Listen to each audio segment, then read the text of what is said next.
Tudo bem, pessoal? Vamos então aí para a nossa aula de teoria da produção. Na aula de hoje a gente vai falar um pouquinho sobre produção, né? E aí se aproxima muito de engenharia, né? De engenharia de produção, entender os conceitos primordiais que estão por trás da técnica de produção e principalmente como isso está associado com custos. Custos, de fato, seria aí a representação econômica do processo de produção. E é o que importa para a gente. Já falei para vocês lá atrás que a função objetivo da firma vai ser a maximização do lucro. E o lucro é composto de duas partes, a receita total e o custo total. A gente já falou de receita, que vem de toda aquela teoria da demanda, da elasticidade, e agora, né, para terminar de formular o problema de maximização dos lucros, a gente precisa olhar um pouco para os custos. Mas para entender os custos, a gente precisa de entender a teoria da produção. Então a gente vai falar desses temas hoje e no final da aula, né, numa segunda parte aí da nossa aula de hoje, eu vou falar um pouquinho sobre o mercado de fatores de produção, tá? Ou seja, como é que funciona esse mercado de insumos produtivos. Em especial aí a gente vai separar os nossos fatores de produção em três grandes grupos, tá? Capital, terra e trabalho. Né? Então a gente vai olhar aí basicamente para esses três grandes grupos de fatores de produção e como é que funciona o mercado desses componentes aí do processo produtivo, tá bom? Então, o que a gente vai ver na aula de hoje é construir os conceitos para a gente compreender o processo de maximização dos lucros. Vai ser uma aula recheada de conceitos, muitos conceitos, né? Então a gente vai ver várias categorias de custo. É uma aula, confesso, um pouco maçante, se esforce aí para não dormir. A gente vê muitos conceitos, nenhum deles complicado, todos eles muito simples, intuitivos, mas talvez não triviais se você ao menos não estudar bem esses conceitos uma vez, né? E aí, compreendido esses conceitos, tudo fica mais fácil nas próximas aulas, quando a gente estuda as estratégias de maximização de lucro das empresas nos diferentes mercados que a gente vai estudar, tá? Na segunda parte do nosso curso. Então a gente parte aí relembrando qual que é o objetivo da firma, né? Qual que é o objetivo das empresas dentro da teoria econômica, que é a maximização do lucro, né? Então ela vai definir estratégias a depender do tipo de mercado que estiver inserida para atingir o seu objetivo de maximização de lucro, tá bom? E a gente constrói, né, todo esse arcabouço de compreensão de estratégia das empresas, que vai sim depender do tipo de mercado em que ela está inserida, para no final conseguir traçar em detalhes, né, e compreender a formação da curva de oferta. Mesmo processo que a gente já fez para compreender a formação da curva de demanda, estudando o objetivo do consumidor, que é maximizar o seu bem-estar, né, maximizar a sua utilidade, a gente faz um paralelo aqui pelo lado da empresa que quer maximizar o seu lucro. Né? E aí a gente vai conseguir, né, formular muito bem a lei da oferta, que de uma forma bastante simplista nos diz que tudo mais constante, quanto maior for o preço de um produto, maior será a oferta desse produto. Portanto, aí uma relação positiva, né, entre preço do produto e quantidade ofertada.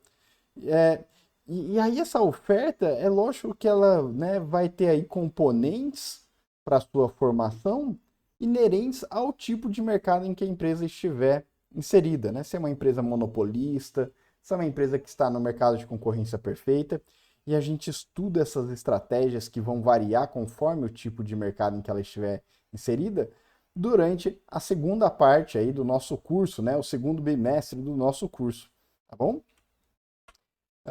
Então, vamos só relembrar o que compõe o lucro? Né? O que é o lucro? Né? O lucro nada mais é do que receita total, que é preço vezes quantidade, ou seja, tudo que a empresa fatura, né? Que ela recebe pela venda da sua produção, subtraído aí do custo total, que é o custo de produção da quantidade total ofertada, né? Ou simplesmente custo unitário ou custo médio, né? Custo de cada unidade vezes a quantidade produzida, tá bom? E o lucro, então, é essa diferença entre receita total e custo total. E aí, quando a gente começa a falar de custos, né, que é o que a gente vai fazer na aula de hoje, falar muito de custos, antes de detalhar, né, custo médio, custo marginal, esses indicadores de custo, é importante a gente separar custos em dois grandes tipos de custos. Custos chamados de custos explícitos e custos implícitos. Tá? Então, os explícitos, como o próprio nome diz, são aqueles que todo mundo consegue enxergar, que está explícito. Né? Por exemplo, o pagamento de salário dos funcionários, o pagamento de aluguel, tá? A compra de equipamentos, máquinas, compra de insumos de produção, a conta de energia, conta de água, né? Então a gente vê o dinheiro saindo, né? Então é óbvio, é claro e transparente para todo mundo que aquilo é um custo produtivo, né? Você olha para sua empresa, pensa lá, você tem uma padaria, né? Você paga para o fornecedor de farinha para te entregar a farinha para você produzir o pão, é um custo explícito. Você está vendo o dinheiro sair da empresa para pagar, né? No entanto, tem outros custos que são muito importantes para a tomada de decisão do ponto de vista da teoria econômica que nem sempre são explícitos, tá? São o que a gente chama aí de custos implícitos, tá? Por exemplo, né, suponha que você é dono do imóvel onde está instalada a sua padaria. Ou seja, você não paga aluguel, né? Então você não vê o dinheiro saindo para o pagamento de aluguel. E aí, de uma forma errônea, você pode considerar que não há custo pelo uso do imóvel, né? Mas isso é um erro, né, do ponto de vista da teoria econômica. Afinal de contas, existe um custo de oportunidade de uso desse imóvel. Se você não estivesse usando ele para sua padaria, né, para instalar a sua padaria, você poderia, por exemplo, estar alugando esse imóvel para outra pessoa e auferindo renda a partir do aluguel deste imóvel. Então existe um custo de oportunidade, né? Você poderia vender esse imóvel, botar esse dinheiro no banco que ele render juros, né? Então também é um outro tipo de custo de oportunidade. Ao invés de gastar dinheiro com a aquisição do forno para assar os pães, você poderia colocar esse dinheiro no banco e oferir, né, juros a partir de um investimento. Então, existe custo de oportunidade sobre o capital investido, sobre o imóvel, sobre a terra e também sobre o seu trabalho, né? Suponha que você tivesse lá a opção de ser dono da padaria ou seguir uma outra profissão. Por exemplo, você é formado em engenharia, né? Você podia ser lá um engenheiro da tecnologia da informação, um programador, né? Então você ia ter um salário médio esperado, que geralmente remunera essas profissões, essa profissão, né? E aí você tem um custo de oportunidade. Você abriu mão de exercer essa profissão para cuidar do seu negócio. Então existe um custo de oportunidade que seria o salário que você ganharia no mercado de trabalho.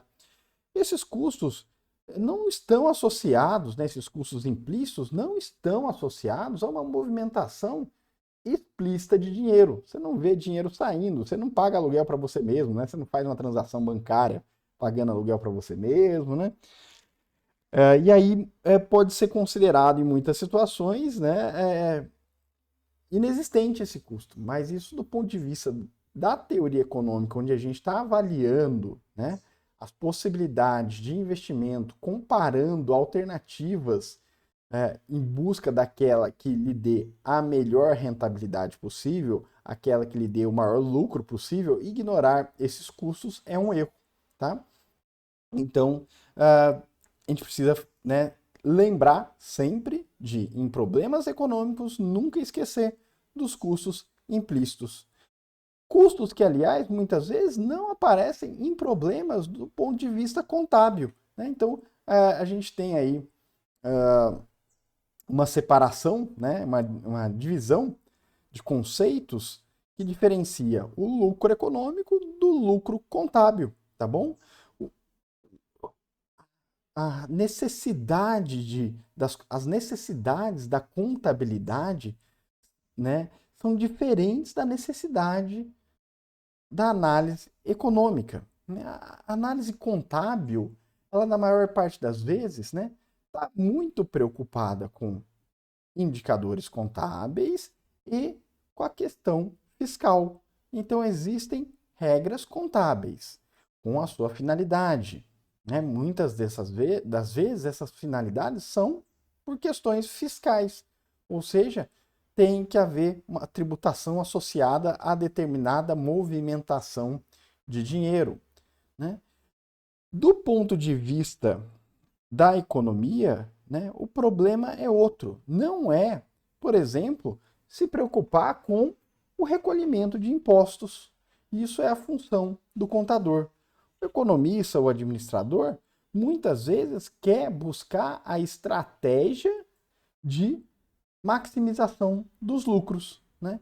E aí os problemas são diferentes, os controles são diferentes e o que deve ser contabilizado, né, o que deve ser levado em consideração, também é diferente. Então, geralmente, os economistas estão muito preocupados com os custos implícitos, né? Porque é algo extremamente importante para a formação de preços, tá?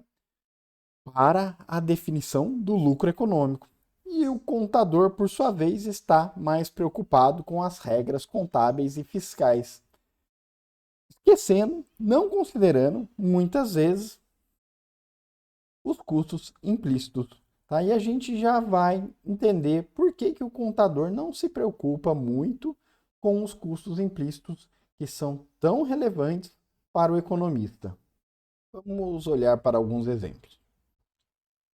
Pense na situação, né, que você está ali como proprietário da sua fábrica de biscoitos, da sua padaria, né, e você está abrindo mão da oportunidade de trabalhar, por exemplo, como programador, né? E aí você tomou essa decisão porque cada hora que você despendia no seu negócio na padaria, você ganhava ali R$ 150 por hora de trabalho. Se você fosse programador, o salário médio estava em torno de R$ 100 por hora trabalhando. Portanto, uma decisão em busca da sua maximização de lucros levou você a escolher por tocar o seu negócio ali, a sua fábrica de pães, né, a sua padaria. No entanto, o mercado de programação fica aquecido e o salário do programador sobe de R$ 100 a hora para R$ 500 a hora. Vejam como é importante. Se você é um agente que maximiza os lucros, que busca a racionalidade de maximização de lucros, agora a sua tomada de decisão sobre, né, ter o seu negócio, a sua padaria ou atuar como programador vai ter uma mudança de resultado, né? Afinal de contas, se você ganha R$ 150 na padaria, a cada hora trabalhada na padaria, se você se tornar programador vai começar a ganhar R$ 500, então a solução ótima passa a ser, né, se tornar programador. Então, esse tipo de custo implícito, que é muitas vezes ignorado na contabilidade, ele é muito relevante na tomada de decisão do ponto de vista da teoria econômica. Isso vale para, né, o custo de oportunidade do trabalho, mas vale também para o custo de oportunidade do capital. Por exemplo, né, suponha que para montar a sua empresa você tirou R$ 300 mil do banco, né? Então você comprou, por exemplo, lá o imóvel onde vai ser a sua fabriquinha lá de pães, a sua padaria, e esse dinheiro no banco rendia 10% ao ano, o que lhe dava um retorno de R$ 30 mil por ano. Né?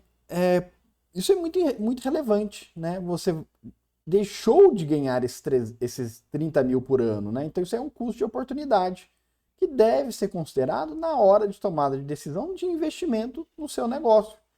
Vale mais a pena o quê? Né? Tirar esse dinheiro do banco, colocar no meu negócio? para responder isso, eu tenho que colocar o custo de oportunidade na conta que define o lucro econômico. Então, eu deixei de ganhar 30 mil por ano, esse custo tem que ser mais do que compensado pelo retorno do meu negócio, né, da minha padaria. Então, é extremamente relevante considerar esse valor no, né, no cálculo aí do lucro econômico. Um exemplo similar, né, uma situação igual, né, eu preciso de 300 mil para montar a minha padaria. Comprar o forno, comprar os freezers, né, comprar ali a estufa e tudo mais. E, e aí eu não tenho 300 mil, eu tenho 100 mil, né? E aí eu pego e saco esses 100 mil que estavam no banco, rendendo os mesmos 10% ao ano, ou seja, rendendo aí 10 mil por ano, e 200 mil a mais que eu precisaria para montar a minha padaria, eu pego emprestado com o banco, né? Vou lá no banco, faço um financiamento, faço um empréstimo e consigo ali adquirir os demais equipamentos que eu preciso para montar o meu negócio. Bom, do ponto de vista do economista, indifere, né? Você continua tendo, né? E lá nesse empréstimo, desculpa, eu esqueci de falar, né? Mas nesse empréstimo aí de 200 mil que eu peguei no banco, eu também vou pagar 10% ao ano de juros, tá? Para o banco. E aí, do ponto de vista do economista, não importa muito para onde que vão esses 30 mil de custo de oportunidade. É 30 mil de custo que eu estou tendo, né? 10 mil que é o que eu deixei de ganhar, por ter tirado 100 mil que eu tinha no investimento no banco, mais 20 mil que eu preciso pagar de juros para o banco agora. Então tem 30 mil ali de custos. Para o economista é custo, né? Um a gente chama de custo explícito, que é os 20 mil que eu pago de juros, e os 10 mil que é o custo implícito. Mas no final eu vou somar os dois, né? São só terminologias diferentes, é tudo igual. Para o contador, não. Para o contador, esses 100 mil que eu deixei de, né, investir no banco e teve o custo de oportunidade de quanto ele estaria rendendo lá no banco, não entra em muitos dos indicadores contábeis, né? E principalmente não entra na contabilidade mais tradicional de pequena empresa, né? É, por uma questão simples, que é a questão tributária, tá? Do ponto de vista tributário, o que o governo quer saber, né, aquele que tributa, aquele que define as regras tributárias, é quem está ficando com o lucro, né? Quem está ficando com a rentabilidade. Isso é o que importa para, né, o governo, que ele quer taxar a renda, né? Ele quer taxar o lucro, tá? E aí, do ponto de vista contábil, né, se eu tô dando 20 mil todo mês para o banco, é importante para o governo, né, para o agente tributador, né, para a Receita Federal, saber que o banco está recebendo esses 20 mil, né? Por quê? Porque ele vai lá depois olhar se isso daí é lucro no banco, né? Se isso é renda, e aí ele vai falar assim, olha, deixa eu comer um pedaço que você está ganhando dinheiro aí, né? Então, pro, do ponto de vista fiscal, é relevante, né? Então ele fala, opa, quem que está ficando com esse dinheiro, né? Eu quero saber. Mesma coisa do aluguel, né? Se eu tenho um imóvel que eu uso lá, um imóvel próprio para minha padaria, suponha que eu teria que pagar lá 5 mil reais de aluguel por esse imóvel, né? Se é meu esse imóvel, eu não pago esses 5 mil de aluguel, né? Então, de tudo que entra lá no caixa da padaria, né? O agente fiscal vai falar assim, não, né? Esses 5 mil faz parte do lucro ali da padaria. Eu vou tributar o dono da padaria, né? Eu vou tributar a padaria, né? Ah, não, 5 mil ele paga de aluguel. O imóvel não é dele, ele dá lá para o João, que é dono do imóvel. Opa! Então vai aparecer aqui na contabilidade menos 5 mil, um custo explícito que foi lá para o João, né? E aí o João tem que declarar esses 5 mil, porque aí eu vou cobrar lá do João, né? Que ele está ganhando dinheiro, né? Com aluguel. Então, do ponto de vista contábil, e fiscal, é importante essa movimentação explícita aí dos custos explícitos. do ponto de vista da teoria econômica, né, é tudo igual, né? Põe ali no bolo, continua aqui no nosso exemplo que está aqui nesse slide, né? Continua aí sendo 30 mil de custos. Só que aqui, nesse exemplo, é 20 mil custos explícitos e 10 mil, né? Que é os 10% sobre os 100 mil, de custos implícitos, tá? Mas é tudo custo que a gente tem que levar em consideração, porque isso daqui define se um negócio está dando lucro ou não, ou se o lucro que ele está dando é o máximo que eu posso oferir ou não. Tá? Então, a diferença aí entre lucro econômico e lucro contábil existe, né? Para existir lucro econômico, a gente diz que a receita total tem que superar os custos explícitos e também os implícitos. Tá? O, o lucro econômico geralmente é menor do que o lucro contábil, porque o lucro econômico considera também os custos implícitos, muitas vezes ignorados pela contabilidade. Muitas das regras da contabilidade estão preocupadas com questões fiscais. Para onde está indo o dinheiro? Na mão de quem está ficando esse dinheiro? Para o governo, agente arrecadador, saber de quem ele cobra. Tá bom? Então, um exemplo gráfico aí que o Mankio apresenta no livro dele é esse daqui, né? Então, o economista vê a empresa com essas três partes, né? A receita total, né? O lucro econômico, que vai ser a diferença entre a receita total e os custos, considerando custos implícitos e custos explícitos. O contador, por sua vez, né, vai considerar, na maioria dos seus indicadores, aí, apenas os custos explícitos, tá? Ele não vai expor, muitas vezes, esses custos implícitos, tá? Esses custos de oportunidade, tá? Por uma questão de regras contábeis, né? Regras fiscais, tá? Não quer dizer que o contador não saiba disso aqui, que não existe, né? Ele acha que não existe esse custo implícito, ele sabe, ele conhece a teoria econômica também, né? A questão é, qual é a finalidade da contabilidade que ele está fazendo? É uma contabilidade para fins tributários. Então, lá para o fisco, né, para a Receita Federal, não importa, né, esses custos implícitos. O que importa é essa movimentação de dinheiro para ele saber atrás de quem que ele vai para cobrar o imposto. Tá? Definido, então, o objetivo da firma, que é maximizar o seu lucro, ou seja, a diferença entre receita total e custo total, e nos custos totais incluídos os custos implícitos e explícitos, podemos então começar a estudar a teoria que tem por trás da formação desses custos. E para isso a gente parte da função de produção. Né? Então, o que é a função de produção? A função de produção nada mais é do que a receita do bolo, ou seja, tudo que eu preciso de ingredientes para produzir o meu produto final. Né? Se é um bolo, vai ter lá, né, 6 ovos, não sei quantos gramas de farinha, manteiga, açúcar, tantas horas de forno, que é o uso do capital, e algumas horas de trabalho também, que é o uso aí da mão de obra. Então, a nossa função de produção, ela nos diz as quantidades de insumo necessárias para que a gente tenha uma determinada quantidade de produto final.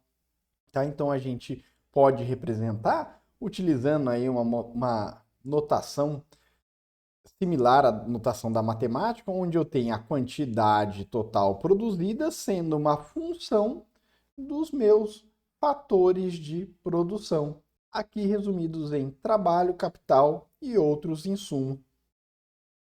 Né? Então, quantidade produzida que uma função dos fatores de produção, tá bom? Dentro dos fatores de produção, a gente vai ter aqueles separados por dois tipos específicos: fator de produção fixo e fator de produção variável. Fator de produção fixo são aqueles que não variam no curto prazo com a produção. a gente consegue aumentar a quantidade produzida ou reduzi-la também, sem modificar as quantidades desses insumos produtivos. Tá? Os fatores de produção variáveis são aqueles que são alterados a cada mudança de quantidade produzida no curto prazo. Tá? Então, vamos pensar lá na nossa padaria. Se eu quero produzir 10 pãezinhos a mais, eu vou precisar lá de meio quilo a mais de farinha. Né? Então, existe uma relação direta desse fator de produção variável, farinha, e a quantidade de pão produzido no curto prazo.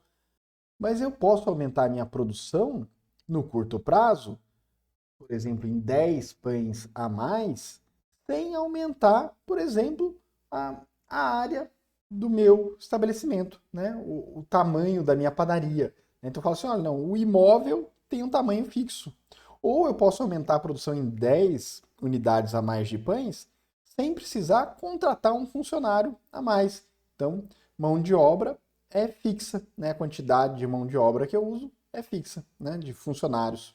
Se eu pago esses funcionários, né, por mês ali. Eu falo, não, a farinha tem que aumentar. O espaço físico não. A farinha tem que aumentar, mas o tamanho do forno não, porque ele tem ali ainda alguns minutos ociosos e eu posso produzir 10 pães a mais sem precisar comprar um forno maior, sem precisar aumentar a quantidade de forno. Ah, mas o forno consome gás, né, para aquecer ali, para fazer o fogo. Ah, e aí o gás vai ter que aumentar porque o forno vai ficar mais tempo ligado. Ah, o gás, um fator de produção variável, tá bom? Então a diferença entre fator de produção fixo e variável está aí nessa relação entre o que eu preciso variar mesmo no curto prazo para aumentar a minha produção. E aí eu comecei a falar de dois novos conceitos que são curto prazo e longo prazo, e todo mundo já tem aí uma intuição, já consegue pensar, curto prazo deve ser algo, né, um espaço de tempo menor. E longo prazo deve ser um espaço de tempo maior. Mas de quanto é? O que o professor está falando? O curto prazo é uma semana? Um mês? Um ano? Né? Longo prazo é o quê? Meio ano? 2 anos? 5 anos? Né? E aí eu respondo para vocês, não há uma resposta objetiva para essa questão do ponto de vista de mensuração de tempo cronológico. Tá? Então a gente não vai falar assim, olha, longo prazo é mais do que um ano, mais do que 2 anos. Tudo vai depender. E o conceito de fator de produção fixo e variável está intimamente interligado aí com a definição do que é curto prazo e o que é longo prazo. Tá? Então, do ponto de vista da teoria econômica, curto prazo é aquele espaço de tempo em que eu não consigo variar ou ajustar todos os meus fatores de produção. E longo prazo é o espaço de tempo a partir do qual eu sou capaz de alterar, ou seja, aumentar ou diminuir todos os meus fatores de produção. Em termos cronológicos, isso daí vai ser muito diferente a depender do tipo de negócio. Eu posso falar o seguinte, olha, né, o meu negócio é vender latinhas na porta do estádio, latinhas de refrigerante na porta do estádio quando tem jogo, né? Então, o que eu preciso para aumentar a minha produção? Eu preciso comprar mais latinhas, né? Eu revendo as latinhas, então eu compro lá no atacado mais latinhas e isso aqui é basicamente todos os meus fatores de produção, né? E aí eu falo assim, não, na verdade, para aumentar assim todos os fatores de produção, eu tenho que comprar um isopor a mais. Tá bom, um isopor a mais. Eu tenho que contratar uma pessoa a mais para carregar o outro isopor. Então, quanto tempo eu preciso para fazer isso? Uma semana. Em uma semana eu consigo, né, providenciar um isopor novo, uma pessoa para ir lá junto comigo carregar esse isopor e mais latinhas. Ok, então uma semana vai ser o longo prazo, né? Um negócio simples. Eu falo, não, agora o meu negócio que eu estou analisando aqui, fazendo análise da teoria, né, sob a ótica da teoria econômica, de uma grande empresa extratora de petróleo e que faz o refino de combustível para veículos. Meu Deus, né? Então, assim, olha, né, eu estou falando da Petrobras, né? Qual que é o longo prazo da Petrobras? Ou seja, o espaço de tempo em que eu consigo, né, variar todos os meus fatores de produção. Quanto tempo demora para eu, né, aumentar a produção a ponto de aumentar todos os fatores de produção? Ou seja, tem que botar uma, né, uma nova plataforma, né, de extração de petróleo funcionando. Puxa vida, né? Para construir isso daí deve ser aí 2, 3 anos, né? Botar uma refinaria de pé, né? É um fator de produção, né? Para o combustível, né? Tem que, né? Mas 5 anos, né? Então, o que que é o longo prazo para uma empresa desse porte, né? É muito mais do que uma semana. Então vai depender do que eu estou analisando. Para algumas empresas, longo prazo pode ser uma semana, né? Ah, tem uma padaria, né? Eu quero eu dei exemplos aqui de expansão de produção, mas eu poderia estar falando de redução de produção também, né? Quanto tempo que demora para eu zerar a minha produção da padaria? Né? Quanto tempo eu preciso para afetar, né, diminuir todos os meus fatores de produção? Ou simplesmente reduzir o tamanho da minha padaria, né? Eu tenho que sair do ponto atual que eu estou, né, do imóvel atual, ir para um menor, diminuir o número de funcionários, diminuir o tamanho do forno, né? 3 meses, 4 meses, né? Meio ano. Então depende do tamanho do seu negócio, tá? Eu quero zerar o meu negócio de vender latinhas de refrigerante na porta do estádio. Quanto tempo eu preciso para vender meu isopor e todas as latinhas que eu tenho acumulado no meu estoque? Uma semana. Então, longo prazo, uma semana. Em uma semana eu consigo variar todos os fatores de produção. Depende do tipo de negócio. Então, não existe uma resposta do ponto de vista cronológico para definição de curto prazo e longo prazo na teoria econômica. Mas existe sim uma definição muito objetiva que me diz o seguinte: curto prazo é o espaço de tempo no qual eu não consigo variar todos os meus fatores de produção, e longo prazo, o espaço de tempo no qual eu consigo variar todos os meus fatores de produção. Tá? Função de produção. Né? A função de produção vai relacionar aí variação de fatores de produção com a quantidade produzida. Por exemplo, uma relação desse tipo aqui: número de trabalhadores e quantidade de biscoitos produzido por hora. Então, se eu não tenho nenhum trabalhador, eu produzo 0. Se eu tenho um trabalhador, eu produzo 50. 2 trabalhadores, 90 e assim por diante. Né? E aí vocês já vão notando aqui, olha, eu estou variando um dos fatores de produção e a produção está crescendo.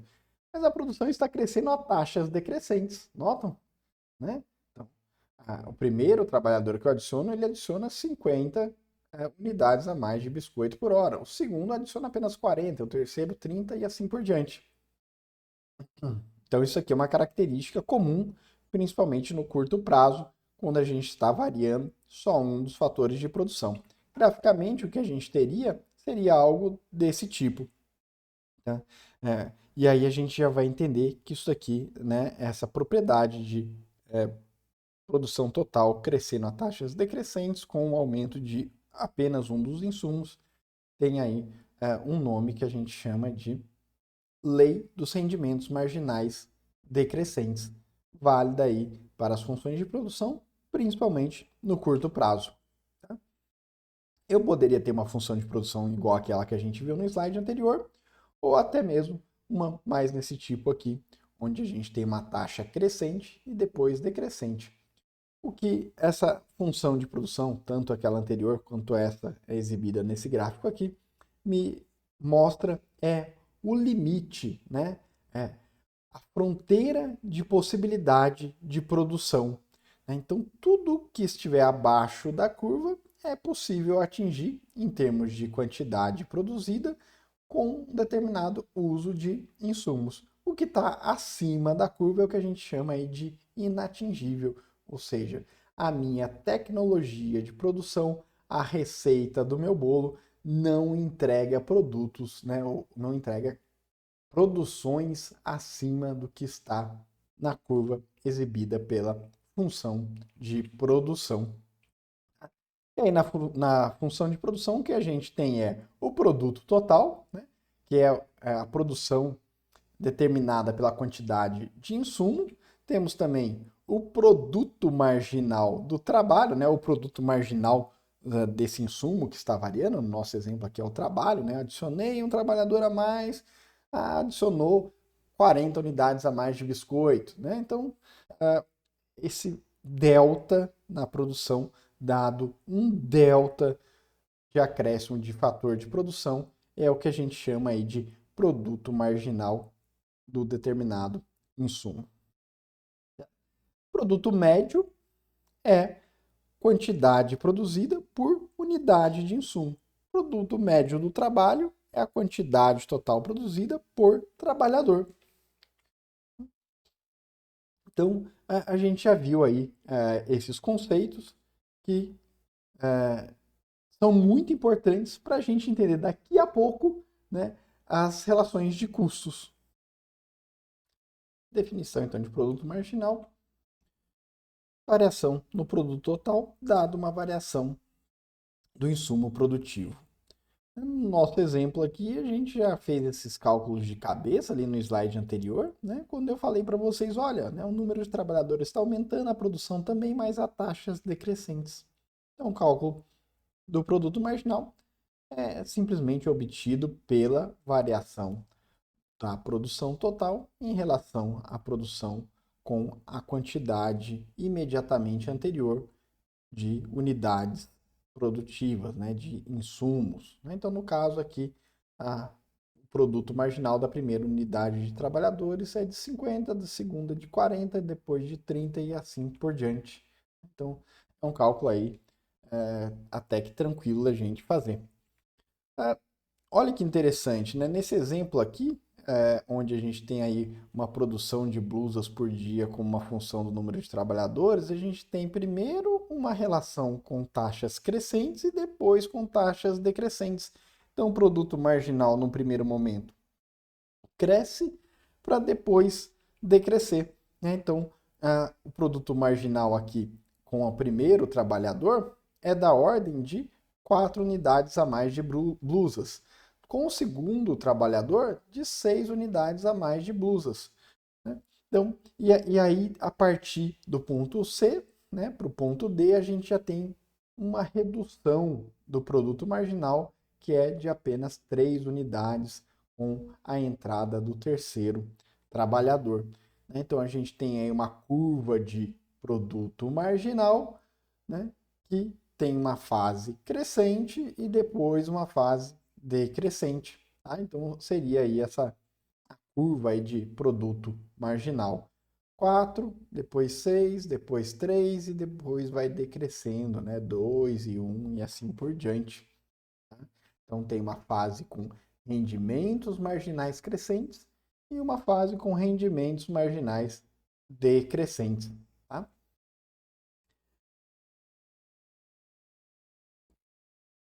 Compreendido então esse conceito, né, a gente pode dizer que existe, né, duas fases nessa curva e a parte de rendimentos marginais decrescentes, ela vai dar origem ao que a gente chama aí de lei dos rendimentos marginais decrescentes.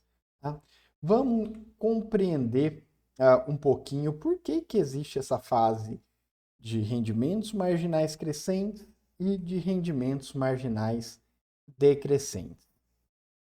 Então, olhando para exemplos aí que se aproximam da realidade, a gente visualiza os rendimentos marginais crescentes em situações, por exemplo, onde adicionar uma unidade a mais do fator de produção gera ganhos de produtividade. Por exemplo, né, vamos pegar ali o nosso exemplo da fábrica de blusas, né? Onde o primeiro o trabalhador, né, a mais adicionado após o primeiro, né, o segundo trabalhador, gera um ganho de produção maior que quando se tinha apenas um trabalhador. Esse tipo de situação ocorre quando a gente começa a visualizar especialização, divisão das tarefas, né? Então pensa lá na fábrica de blusas, né? A gente tem lá alguém que tem que cortar o tecido, costurar, dobrar, colocar a etiqueta, botar no saquinho e colocar dentro da caixa, né? E mandar para a loja. Então, uma única pessoa faz todo o processo produtivo. Na hora que você vai adicionando mais trabalhadores, o que acontece? Fala, não, essa primeira pessoa aqui vai ficar especializada só em cortar, a segunda só em costurar. E aí eles ganham velocidade, né? Um corta, já passa para o outro que costura, né? É, e aí fala assim, não, e aí esse que costura tem que levantar, ir lá, dobrar, botar no saquinho, botar na caixa, né? Fala, não, vamos botar mais uma, né? E aí ela se especializa em botar etiqueta e dobrar e colocar na caixa, né? E aquilo ali vira uma linha de produção com ganhos de especialização. Então, o cara que é do corte, ele fica ali cortando o dia inteiro e ele fica muito especializado e muito bom e rápido naquilo. E o cara da costura também, e assim por diante. Então, a gente tem esses possíveis rendimentos marginais crescentes, principalmente quando a gente está visualizando aí possibilidades de divisão de tarefas e especialização. Os rendimentos marginais decrescentes, eles dão origem ao que a gente chamou de lei dos rendimentos marginais decrescentes, porque tendem a acontecer em todos os processos produtivos, né? É uma lei, né? É uma lei não do ponto de vista, né, legal mesmo, né, das instituições de justiça e tudo mais, né, legislativo, mas sim, né, é algo que tende aí a acontecer, né, com maior frequência. Por quê? Né? Toda vez que você aumenta só um dos fatores de produção e mantém todos os demais fatores de produções fixos, ou seja, a gente está falando aqui de, né, função de produção de curto prazo, né, ou seja, alguma coisa está fixa. Se você aumenta muito aquele fator de produção sem aumentar os outros, o que você vê é um rendimento marginal decrescente. Vou olhar aqui para os exemplos que a gente já está tomando aqui na nossa aula, né? Por exemplo, o caso da padaria, né? Imagina o seguinte, olha, né? Vou colocar, né? Tem um padeiro lá, eu vou colocar mais um padeiro e aí vai aumentar o tanto de pãezinhos que ele consegue moldar ali, misturar a massa tal e, e mandar pro forno, né? Se eu não aumentar a quantidade de fornos, né? O espaço no forno, vai chegar uma hora que vai saturar o forno. Vai ter um monte de padeiro fazendo pãozinho, mas não vai ter forno para assar. A produção não vai aumentar. Né? Então vai ter algo que vai estar limitando o aumento de produção. Isso vale para o forno, vale para a batedeira. Lá na nossa fábrica de blusas, né, vai valer para a máquina de costura. Né? Tem só uma máquina de costura, então não adianta colocar, né, 5 costureiras ali. Né? Elas podem alternar, né? Fazer 3 turnos ou 4 turnos, né? Mas a quinta não vai ter uma máquina, ela vai ter que costurar na mão, a produtividade vai ser menor, né? Então tem que aumentar todos os fatores de produção. E isso aí vale, né? Na redação do jornal, né? Se botar um monte de jornalista sem computador, sem máquina fotográfica, né? Não adianta, né? Ou então eu compro muitos computadores, mas não tem jornalista para operar o computador, né? Então eu só vou aumentando um dos fatores de produção e não aumento os outros fatores de produção, né? Eu entro aí no que eu chamo, né, de rendimentos marginais decrescentes. Eu vou crescendo demais um dos fatores de produção, mas ele vai aumentando a produção, sim, ele vai dando ganho, só que vai chegar uma hora que o restante dos fatores de produção precisam ser ajustados para que eu não tenho aí rendimentos marginais decrescentes, né? Pensa lá na padaria, né? Vou botando padeiro ali dentro, padeiro. Chegar uma hora que um vai começar a atrapalhar o outro no final das contas, né? Acontece em muitas empresas, né? Você vai botando funcionário e tal, sem aumentar a estrutura produtiva, um já começa a conversar com o outro, atrapalha o terceiro, né? E um pega o equipamento do outro e o outro fica sem, e aquilo ali vira uma bagunça, né? Acontece até quando vocês aí vão, às vezes, né, organizar um trabalho para apresentar em equipe, né? Então, a equipe fica muito grande, sempre tem um ou dois que é melhor ficar ali do lado conversando sem, né, sem atrapalhar, que tá difícil de ajudar, né? Porque muita gente mexendo ao mesmo tempo na mesma coisa não dá rendimentos marginais crescentes, e sim rendimentos marginais decrescentes. Tá? O simples fato, às vezes, de ter que gerenciar tanta gente já consome recursos produtivos, tempo e dinheiro. Tá? Então, é a lei dos rendimentos marginais decrescentes que deriva ali do nosso conceito de produto marginal, tá bom? Produto médio também é algo muito importante da gente saber, que é qual que é a quantidade produzida por unidade de fator de produção. Né? No nosso exemplo aqui, quantidade produzida pelo número de trabalhadores. Também um cálculo muito simples, um indicador muito simples, que pode ser visto olhando para os dados da nossa empresa aí de fábrica de biscoito. O que a gente faria para calcular o produto médio é simplesmente pegar a produção total e dividir pelo número de trabalhadores, né? E a gente teria o produto médio por trabalhador. Portanto, aí 50 por 1, 50, 90 por 2, 45 e assim por diante, tá? Então, um cálculo bastante simples que nos entrega aí um outro indicador muito importante para a gente compreender como é que funciona o processo de produção e a função de produção. Esses dois indicadores, produto marginal e produto médio, possuem aí uma relação íntima, né? Uma correlação com uma correlação bem definida. O que a gente pode dizer é que enquanto o produto marginal for maior do que o produto médio vai crescer. Ou seja, se eu adicionar uma unidade a mais de fator de produção, ou seja, um trabalhador a mais, implicar, né, no fato desse trabalhador a mais entregar um produto marginal maior, ele vai estar puxando a média, né, de produto médio, né, vai estar puxando a média de produtividade para cima, né? Então ele entregou uma produção maior do que aqueles anteriores a ele. Logo ele elevou a média do time, né? Então fez subir a média, né? Quando o produto marginal for menor do que o produto médio, né, o produto médio declina. Se adicionar um trabalhador a mais, esse trabalhador a mais adicionado por último tem uma produção menor, né, ele está reduzindo a média de todos os trabalhadores. Tá? Então existe essa relação entre produto marginal e produto médio. Se a gente for traçar o gráfico aí do produto marginal, que é esse em cinza mais escuro, né, e o gráfico do produto médio, que esse é no cinza mais claro, né, a gente vai verificar que o ponto de máximo produto médio é quando o produto marginal corta a curva de produto médio, ou seja, até aqui o produto marginal está acima do produto médio. Na hora que o produto médio, na hora que o produto marginal, né,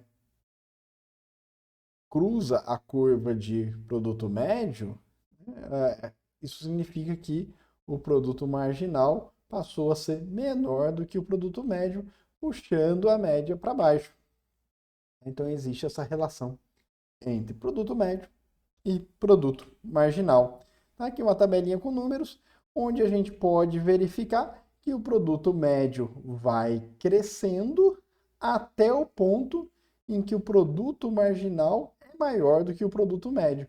Na hora que o produto marginal passa a ser menor do que o produto médio, a média vai caindo, né? Ou seja, adicionar, né, um trabalhador a mais a partir aqui do oitavo trabalhador está puxando a média para baixo, porque ele entrega um produto marginal cada vez menor pela lei dos rendimentos marginais decrescentes. Tá?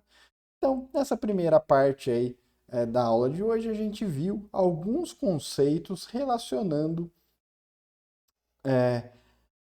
o problema da firma, que é o problema de maximização de lucro, com a questão dos custos e alguns pontos importantes da função de produção.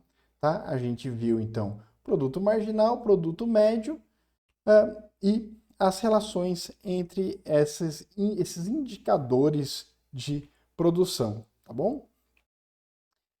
Mas o que realmente a gente está interessado, do ponto de vista da teoria econômica, é na relação entre produção e custos. E é para lá que a gente vai agora, analisar os custos.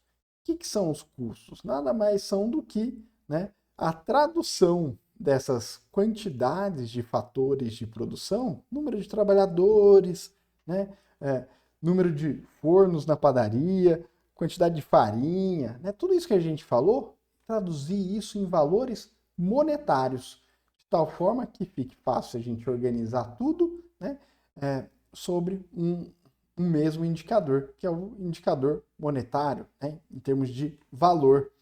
Tá? E aí a gente vai ter um valor associado ao que é produzido e um valor associado aos custos de produção. Então a gente consegue, né, começar a compreender aí o processo de maximização dos lucros. O que está ali na função lucro é receita total menos custo total. Então o que eu tenho que fazer é traduzir essa produção que a gente viu até agora em valores monetários, ou seja, em custos de produção, tá bom? Portanto, então, partindo da função de produção, vamos ver como é que se formam aí os custos e as curvas de custos de uma empresa.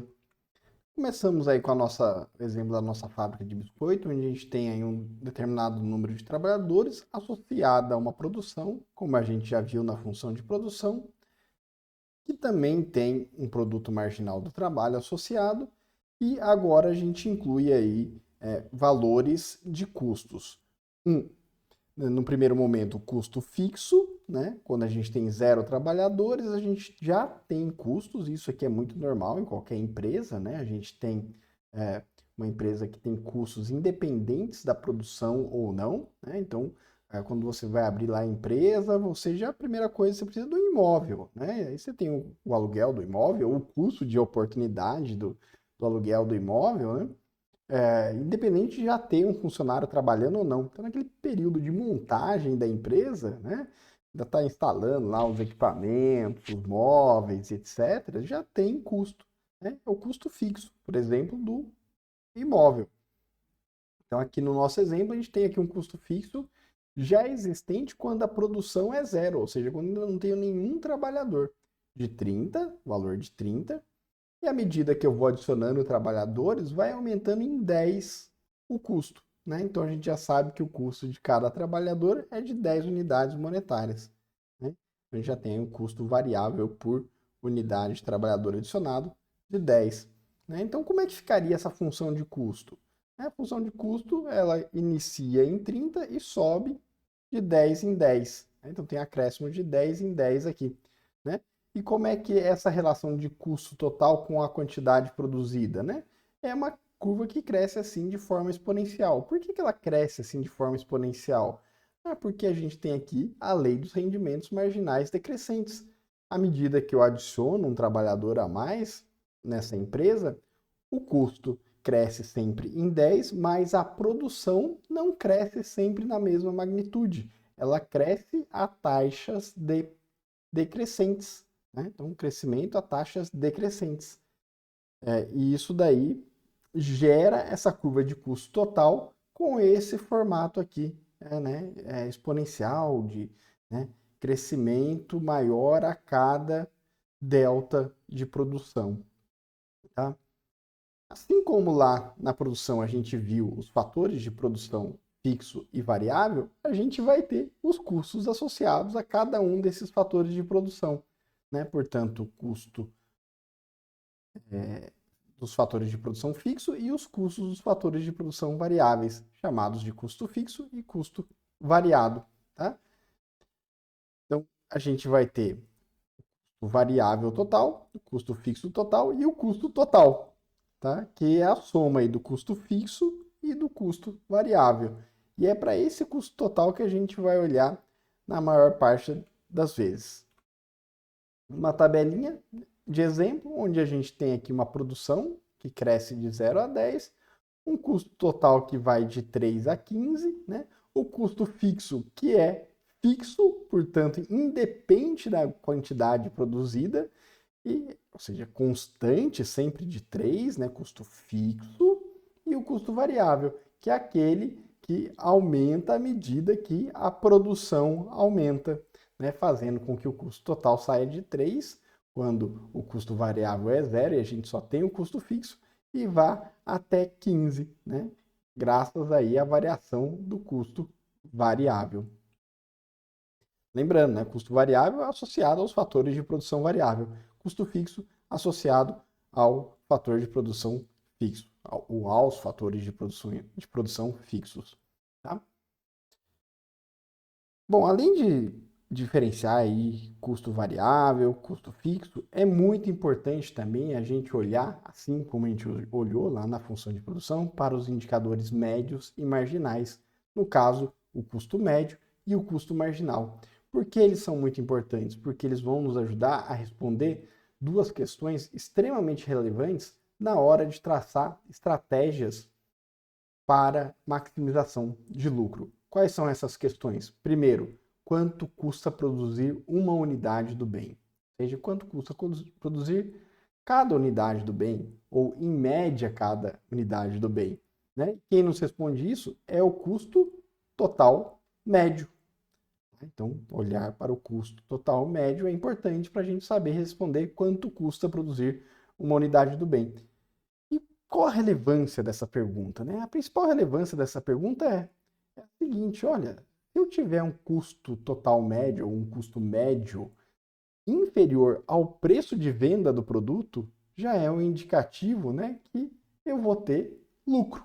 Né? Afinal de contas, se eu recebo por unidade vendida mais do que aquilo que custa para produzi-la, existe uma margem de lucro. Então, é relevante essa questão. Né? É olhando para o custo total médio e para o preço de venda que eu vou saber se a gente tem lucro, se a empresa tem lucro ou prejuízo. Quando o custo total médio supera o preço, prejuízo. Segunda questão relevante: quanto custa aumentar a produção em uma unidade do bem produzido? Então, se eu quiser expandir a minha produção, né, quanto eu vou ter a mais de custo? Isso daqui está associado diretamente ao custo marginal. Que é justamente essa pergunta, né? Quanto custa produzir uma unidade a mais? Qual que é o custo marginal de produção? Questão extremamente relevante para a gente saber qual que é o ponto ótimo de produção. Eu devo aumentar a minha produção? Eu devo reduzir a minha produção? Eu estou no ponto de máximo lucro? Né? E a gente vai estar sempre comparando, né, esse custo marginal com a receita marginal. Se eu produzir e vender uma unidade a mais, isso aumenta o meu lucro? Se a receita marginal for maior do que o custo marginal, aumenta o lucro. Se a receita marginal for menor do que o custo marginal, diminui o lucro. Né? Então, conhecer o custo marginal é extremamente importante. Lembre-se, receita marginal, a gente viu, né, esse conceito já algumas aulas atrás. Falamos bastante desse conceito também na aula de elasticidade. Portanto, e a gente vai continuar falando. Né? Então, na hora que a gente vai falando de estratégia de precificação, estratégia de quantidade ótima de produção, na hora que a gente vai analisando os diferentes tipos de mercado, monopólio, oligopólio, concorrência perfeita, concorrência monopolística, a gente vai estar sempre de olho nessa relação entre receita marginal e custo marginal. E então a gente precisa saber calcular custo médio e custo marginal para responder essas duas questões importantes na análise econômica de uma empresa, né, que busca aí a maximização do seu lucro. Tá? Como é que a gente calcula o custo total médio?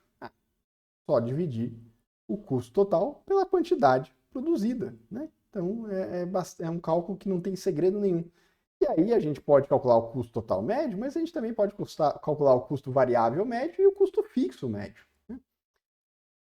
Já vamos chamar atenção aqui para um fato, né? O custo fixo, ele é fixo, independe da quantidade. À medida que a quantidade cresce, isso daqui é fixo, né? Esse resultado diminui. Então a gente dilui o custo fixo por uma quantidade maior, reduzindo o custo fixo médio.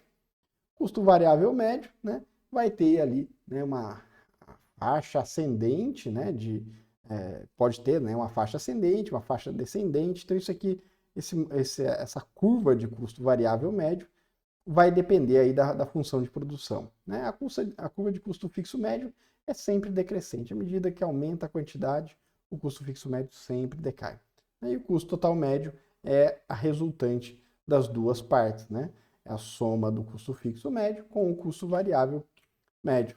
Então, numa tabelinha como essa que a gente viu agora há pouco, né, a gente pode calcular aí os indicadores médios. Como? Dividindo cada um desses valores pela quantidade que está aqui na primeira coluna. Então, aí tem os resultados médios. Custo total médio, custo fixo médio, custo variável médio. Custo total médio é a soma do custo fixo médio com o custo variável médio. E o custo marginal, como é que a gente calcula? Os deltas, né? Delta de custo sobre delta de produção, né? Então, são as variações aí, né? Então, acréscimo no custo total dado um acréscimo na quantidade produzida, tá bom? E como é que funciona a curva de custo marginal, né? Também está associada aí com a função de produção, né? E à medida que a gente tiver aí um produto marginal, né, decrescente, a gente tem um custo marginal crescente, né? Então, a curva de custo marginal é um reflexo aí da curva de produto marginal, tá? Então, essa relação é direta, tá bom? Vimos, então, os principais conceitos aí de custos, né? A gente começou a definir lá no comecinho da aula custos explícitos e custos implícitos. Definimos custos fixos e custos variáveis, tá? Custo total, custo fixo médio, custo variável médio, custo total médio e custo marginal. Apresentamos todos esses conceitos. Vamos dar uma olhadinha agora em números e em curvas de custos e assim a gente fecha, né, os principais conceitos de custos para a gente poder aplicar depois no processo de otimização do lucro da firma, né, de maximização do lucro da firma. Vamos então olhar para alguns números e gráficos para a gente compreender um pouquinho como é que esses indicadores de custo médio, custo marginal, custo variável e custo fixo se interrelacionam. Tá? Então aqui a gente tem uma primeira tabelinha com, né, o nosso insumo produtivo, aqui o nosso fator de produção, trabalhadores, a produção que ele gera, o produto marginal do trabalho, né, que são indicadores aí da função de produção, e também já a parte de custos. Então, o custo fixo, que é aquele que não varia com a quantidade produzida, o custo, né, dos trabalhadores, que a gente determinou aqui como sendo o custo variável, né, é o fator de produção que está variando nesse nosso exercício, e o custo total, que é a soma do custo fixo mais o custo variável, tá? Então, isso aí seria um resuminho de como a gente trata os custos. Bastante simples, não tem segredo, apenas lembrar aí das nomenclaturas apresentadas. Vamos falar um pouquinho agora das propriedades dessas curvas de custos, tá? E aí a gente vai olhar também para as curvas de custos médios, né? Variável, médio, total, médio, marginal e custo fixo. Tá? Então, vamos começar aí com a curva de custo médio, né? Custo total médio, e a gente tem uma primeira propriedade que é muito bom a gente saber. Essa curva de custo total médio, ela tem forma de U, né? Uma parábola com concavidade para cima, né? Por que ela tem esse formato? Basicamente pelo fato do custo fixo ser diluído por uma maior quantidade, né? À medida que a quantidade vai aumentando, fazendo com que o custo fixo médio se reduza com o aumento da produção. Tá? Então ela vai ter um primeiro momento ali descendente, né? A parte do U, né, descendente, porque a gente está diluindo um custo fixo que antes estava concentrado em poucas unidades produtivas por um número maior de produto, né, de produção, à medida que você aumenta, né, essa quantidade. E por que tem a fase ascendente da curva, né? A subida do... Né? Isso acontece pela lei dos rendimentos marginais decrescentes.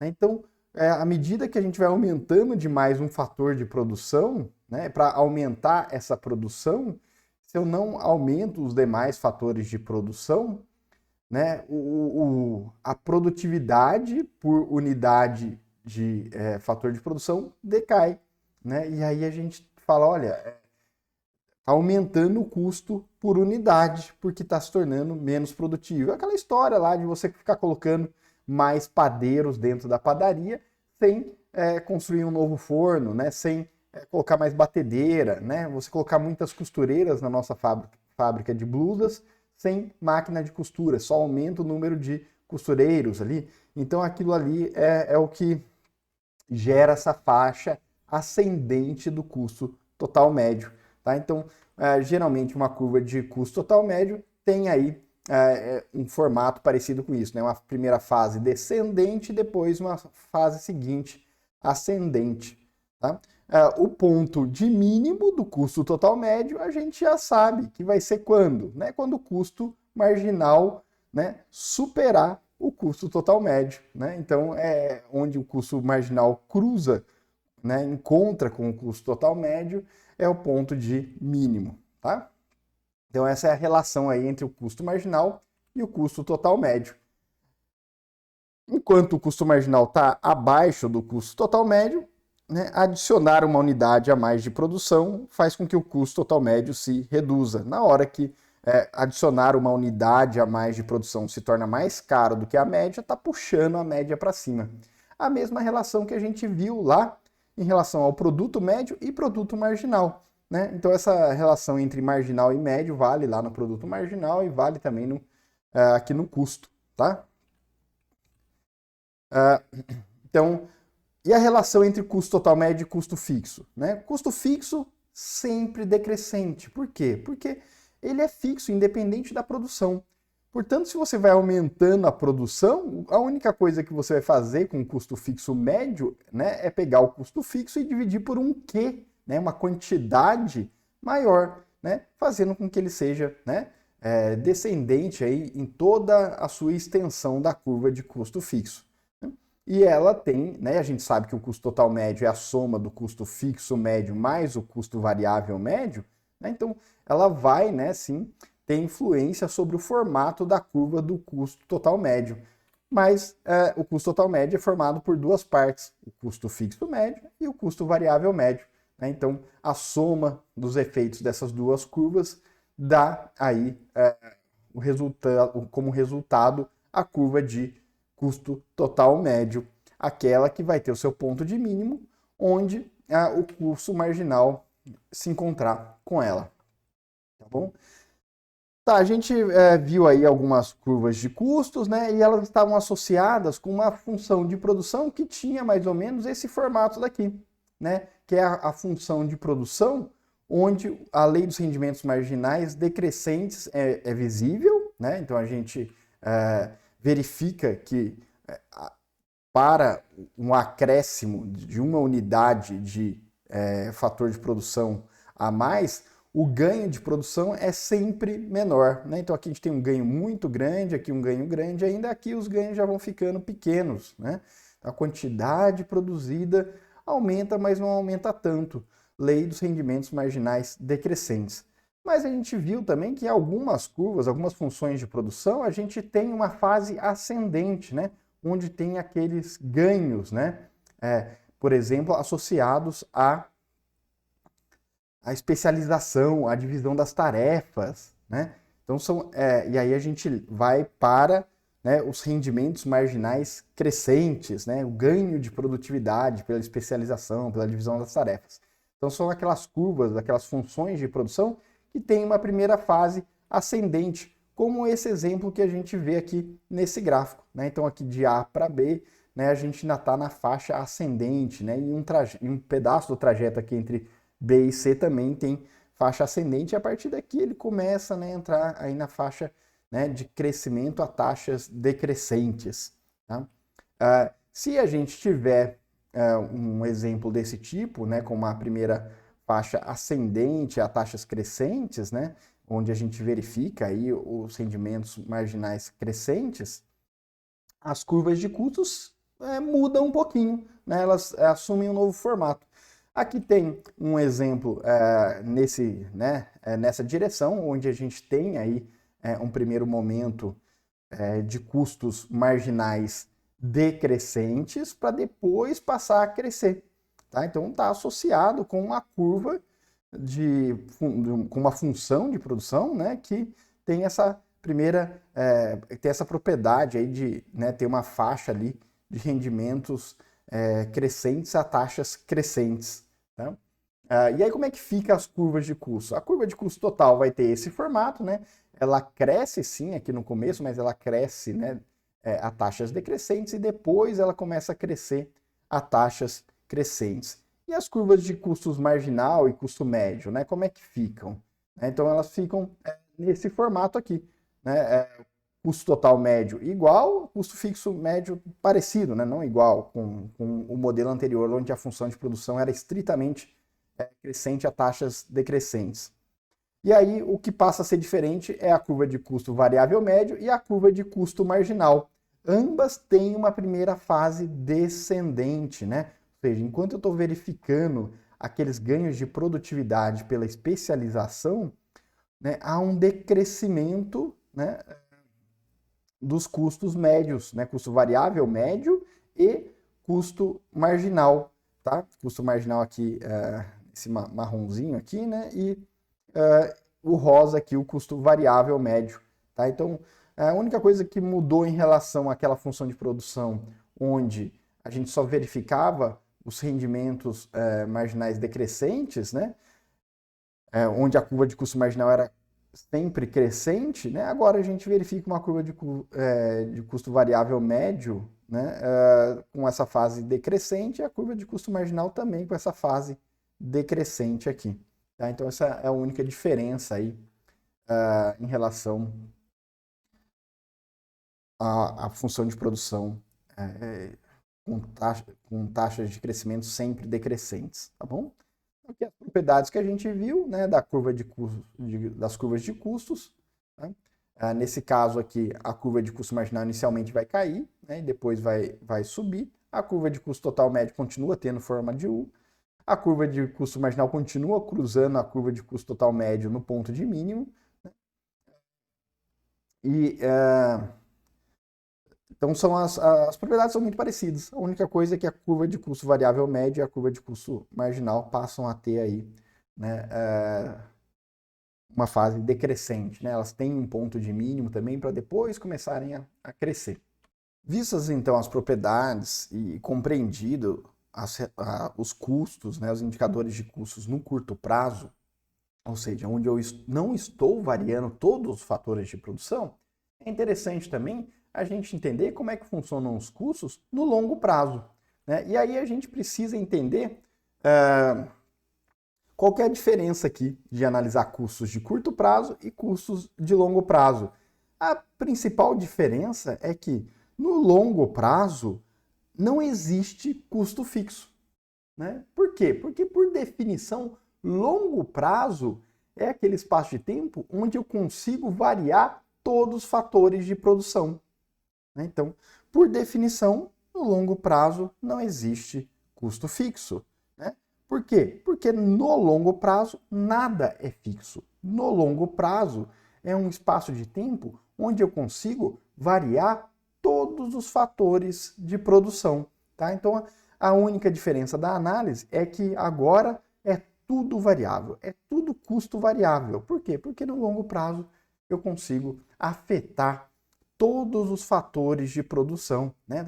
Lembra da definição de longo prazo? É exatamente essa. Então, não faz sentido falar em custo fixo no longo prazo, tá bom? E aí, como é que vão ficar as curvas? Né? Bom, no longo prazo, como eu consigo variar todos os fatores de produção, né, o que eu vou verificar vão ser pontos de mínimos, né, a curva de custo total médio, por exemplo, de longo prazo, vai ser, né, a soma de todas as curvas, né, dos pontos de mínimos de todas as curvas de custo total médio de curto prazo. O que eu quero dizer com isso? Né? O que eu vou verificar é isso daqui, ó. Né? A empresa vai tentar ser eficiente no curto prazo, vai encontrar um ponto de ótimo para ela operar, e ela vai fazendo isso, né, várias vezes. Sempre que lá na nossa padaria começar a faltar espaço no forno, compra-se um novo forno. Né? Então, você vai lá, né? Olha, eu botei mais padeiros. Agora o forno fica trabalhando 24 horas por dia, não tem espaço para colocar mais pão. O que eu faço? Afeto esse fator de produção também, né? Fator de produção do tipo capital, né? Capital instalado, forno. Vou lá e instalo mais um forno, né? Opa, agora ficou, né, melhor. Se eu tivesse mantido mesmo o único forno, né, eu ia estar caminhando ao longo dessa curva, mas eu vou lá e ó, boto mais forno e consigo vir para cá, né? Então, isso daqui vai acontecendo. Pode ser que, mesmo afetando todos os fatores de produção, eu chegue, né, no momento de produtividade decrescente, né, deseconomias de escala, uma função de produção com todos os mesmo crescendo todos os fatores de produção, ainda assim eu tenha queda na produtividade, né, queda na produção por fator de produção. Sim, pode ser, isso acontece, né? Então, no longo prazo, eu posso sim verificar com o crescimento da empresa aí o que a gente chama aí, quando a fábrica cresce demais, uma deseconomia de escala que eleva o meu custo total médio, tá bom? Então, a curva de custo total médio no longo prazo né, é a ligação de vários pontos de curva de total médio de curto prazo, né, pontos ali eficientes de produção, tá? Esse efeito que está acontecendo aqui, né, de uma redução, né, na medida que eu cresço do custo total médio e depois ele aumenta de novo, né, a gente chama em economia de, né, economia de escala, quando a escala aumenta e eu diminuo o custo total médio, e deseconomia de escala, quando o custo total médio aumenta, quando eu aumento o tamanho da empresa. Isso aqui é muito comum, tá? Acontecer. A empresa, às vezes, muito pequena, ela tem uma produção pequena para diluir a quantidade produzida, para diluir, desculpa, o custo fixo associado àquela produção. Por exemplo, eu tenho uma empresa lá de pequeno porte e eu mantenho um serviço ali, um contador, para cuidar da contabilidade da minha empresa, né? Eu tenho que pagar o salário do contador, né?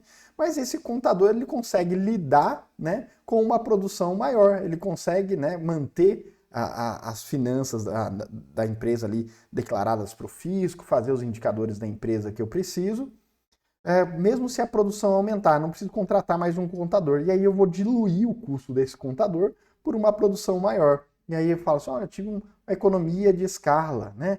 Ah, eu tinha um advogado, ele cuidava de 3 processos por mês. Aí a produção aumentou, né? A movimentação, número de funcionários, processo trabalhista, cliente reclamando, não sei o quê, aumentou para 5, mas com um advogado eu continuo, né, sendo capaz de atender ainda esses processos. Aí fala, olha, né? Então eu diluí numa produção maior esse custo, né? A gente fala, olha, houve uma economia de escala. E quando que acontece a deseconomia de escala? É muito comum, né? Então a gente pode falar, olha, uma função de produção, né?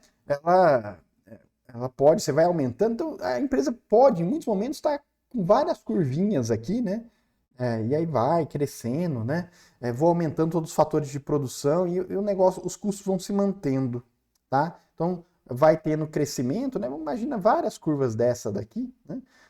Nesse momento que o professor que está acostumado com a lousa sente falta, né? Que lá a gente desenha mais fácil do que aqui, né? Várias curvinhas dessas aqui, onde estariam representando aí, né?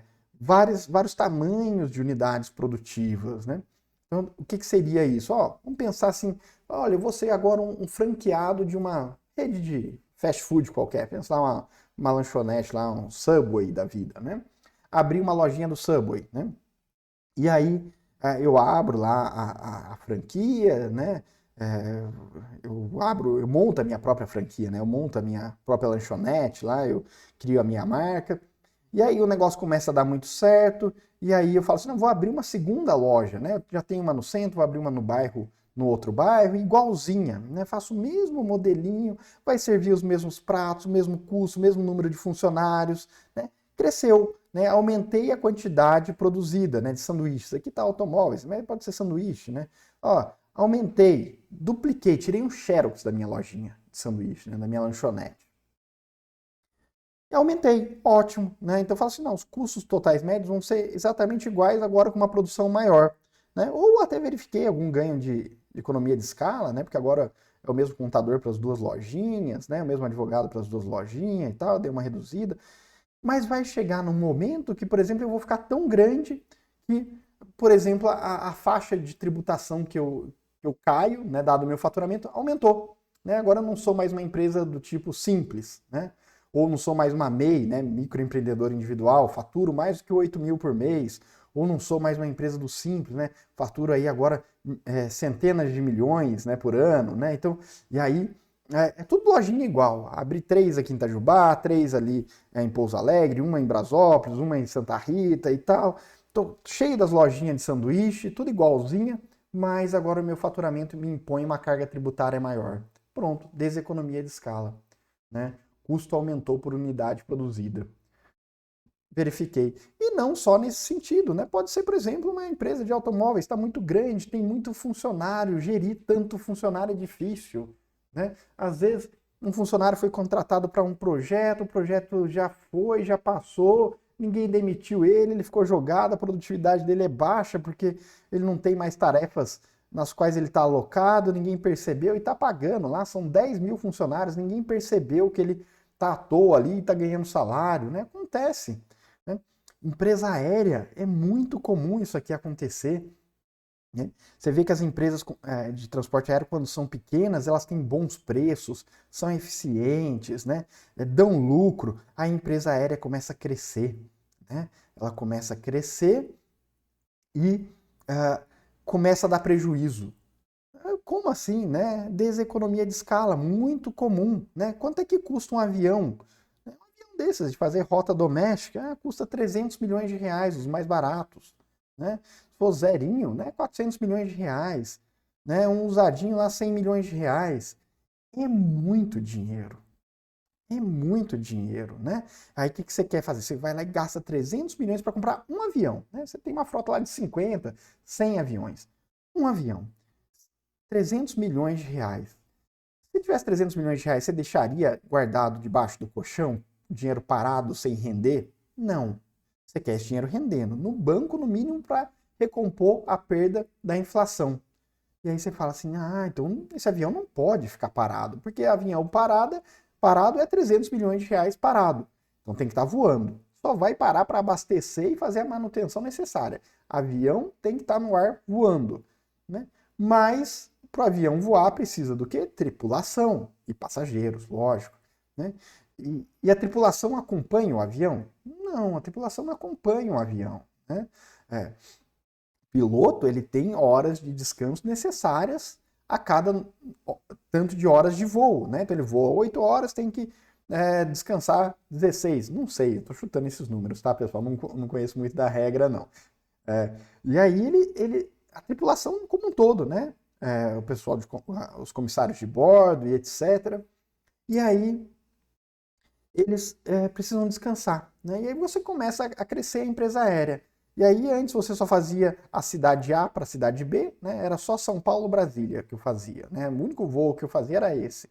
Então eu sempre tinha tripulação ou em São Paulo ou em Brasília, e aí na hora que terminava o descanso de um, o outro já entrava no avião, voltava e ficava, né? Aí de repente comecei a cobrir aí 100 cidades pelo mundo inteiro. E aí quando vê você tem tripulação espalhada no mundo inteiro, né? E aí você não consegue mais deixar a sua tripulação parada, não, onde ela tem residência, né? E aí começa você ter que pagar hotel para esse pessoal lá em Paris, né? Em Frankfurt, em lugares onde um hotel é caríssimo, né? Em Nova York. E aí o custo começa a aumentar, porque o avião não pode ficar ali parado esperando esse pessoal dormir, descansar para poder levantar voo de novo, né? Então os custos vão aumentando, vira um xadrez, né? Vira um jogo. Como é que eu faço para ter menos avião parado e menos tripulação parada fora de casa, né? Então é uma gestão muito difícil de ser eficiente, né? Vira um jogo muito complexo. Né? Você tem gente espalhada pelo mundo inteiro, às vezes é uma companhia aérea, né, que atende aí vários continentes. Então os custos aumentam muito. O custo por quilômetro voado aumenta muito. Então é comum. Né? Então o que a gente está verificando aqui são variações, né, da curva de custo total médio de curto prazo, né, onde a gente, né, varia todos os fatores de produção e forma aqui o envoltório, né? Envelope aqui, que é a curva de custo total médio de longo prazo, tá? Essas curvas vão ter aí as suas faixas de economia de escala, deseconomia de escala e retornos constantes de escala, tá? Economias de escala, essa faixa inicial. Retornos constantes de escala são esses aqui, onde eu vou tirando o xerox da minha empresa e o custo total médio vai sempre ficando igual. E deseconomias de escala, aquela situação onde eu vou ficando muito grande e o custo total médio decresce, tá? Então, aqui a gente viu aí conceitos que não são conceitos sofisticados, mas que são extremamente importantes e vocês devem ter todos eles bem formados na cabeça de vocês para boa compreensão do nosso próximo, né, do nosso andamento aí da disciplina, onde a gente vai começar a visitar esses conceitos de custos na hora de definir estratégias das empresas nos diferentes tipos de mercado. Essa aula ainda tem uma segunda parte, que vai ficar no próximo vídeo, onde a gente vai falar de mercados de fatores de produção. Ou seja, a gente falou aqui de custos, e no custos, se vocês bem se lembram, tinha ali, por exemplo, quanto que era pago por trabalhador. E dizia que eu pagava ali na nossa padaria 10 por trabalhador. Mas da onde saiu esse preço do trabalhador? Né? Da onde se formou esse custo do trabalho, né? Esse valor do trabalho? E é aí que a gente vai entender que todos os fatores de produção também têm seus preços formados em um ambiente de mercado, onde existe um comprador, que aí no caso é a empresa, né? A empresa comprando, né? E um vendedor, que são esses fornecedores para a empresa, né? Podem ser os vendedores de capital, né? O vendedor do forno, da padaria, pode ser o vendedor do trabalho, né? No caso aí os trabalhadores, né? Aquele que disponibiliza o espaço, né? A terra ou imóvel, tá? Então a gente vai estudar um pouquinho desse mercado de fatores de produção, mas num próximo vídeo, para esse daqui não ficar muito longo.